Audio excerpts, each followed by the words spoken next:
Both of you pledged to take the high road in this campaign, yet it has turned very nasty. Senator Obama, your campaign has used words like erratic, out of touch, lie, angry, losing his bearings to describe Senator McCain. Senator McCain, your commercials have included words like disrespectful, dangerous, dishonorable. He lied. Your running mate said he palled around with terrorists. Are each of you tonight willing to sit at this table and say to each other's face what your campaigns and the people in your campaigns have said about each other? And Senator McCain, you're first. Well, this has been a tough campaign. It's been a very tough campaign. And I know from my experience in many campaigns that if Senator Obama had responded to my urgent request to sit down and do town hall meetings and come before the American people, we could have done at least 10 of them by now. When Senator Obama was first asked, he said, any place, any time.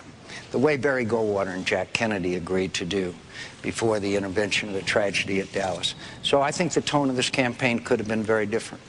And the fact is, it's gotten pretty tough. And I regret some of the negative aspects of both campaigns. But the fact is that it has taken many turns which I think are unacceptable.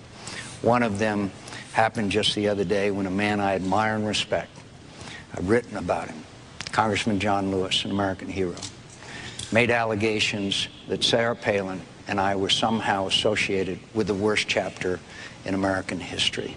Segregation, deaths of children in church bombings, George Wallace. That to me was so hurtful. And Senator Obama, you didn't repudiate those remarks. Every time there's been an out-of-bounds remark made by a Republican, no matter where they are, I have repudiated them. I hope that Senator Obama will repudiate those remarks that were made by Congressman John Lewis. Very unfair and totally inappropriate. So I want to tell you, we will run a truthful campaign. This is a tough campaign. And it's a matter of fact that Senator Obama has spent more money on negative ads than any political campaign in history, and I can prove it.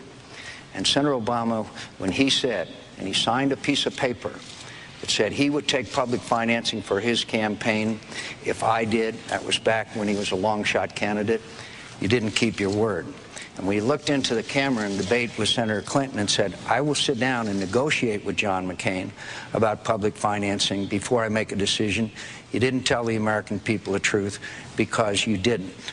And that's an unfortunate part. Now we have the highest spending by Senator Obama's campaign than any time since Watergate. All right.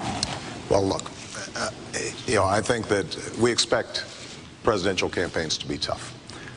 I think that if you look at the record and the impressions of the American people, Bob, your network just did a poll showing that 2/3 of the American people think that Senator McCain's running a negative campaign versus 1/3 of mine. And 100%, John, of your ads, 100% of them have been negative. Wow, 100, it absolutely is true. And now, I think the American people are less interested in our hurt feelings during the course of the campaign than addressing the issues that matter to them so deeply. And there is nothing wrong with us having a vigorous debate like we're having tonight about health care, about energy policy, about tax policy. That's the stuff that campaigns should be made of.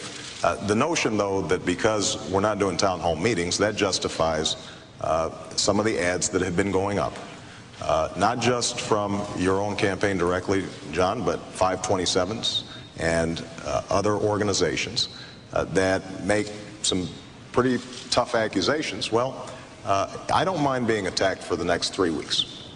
What the American people can't afford, though, is 4 more years of failed economic policies. And what they deserve over the next 4 weeks is that we talk about what's most pressing to them. The economic crisis. Senator McCain's own campaign said publicly last week that if we keep on talking about the economic crisis, we lose. So we need to change the subject. And I would love to see the next 3 weeks devoted to talking about the economy, devoted to talking about healthcare, devoted to talking about energy, and figuring out how the American people can send their kids to college. That is something that I would welcome. But it requires, I think, a recognition that politics as usual, as has been practiced over the last several years, is not solving the big problems here in America.